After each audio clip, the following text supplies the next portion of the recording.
Hello everyone, welcome back again to Mufasuke channel with a Designspark mechanical basic tutorial how to use a Revolve command. Okay, for example in here I will create a simple 2D sketch. You can click file, click new, and create a new design.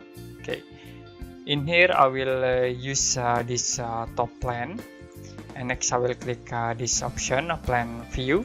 Okay. For example, I will create a line object from this point to the top, and I will create arch with 3 points in here. Okay, last we can create a line start from this point to here and click at this point. Okay, now to use the Revolve command, you can use a pull icon. You can click this pull icon. And next you can click this Revolve option. Okay, first we need to select axis for Revolve. I will use this axis. Okay, in Y axis. And next you can select face for Revolve. I will select this face. Okay, there are two options to use a Revolve command.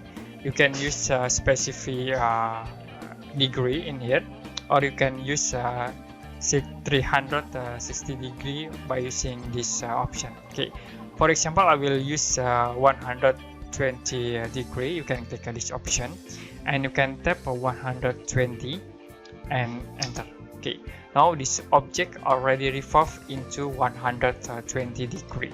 Okay, if you want to revolve in 360 degree, okay, you can click this option and it will be automatically revolve in a 360 degree.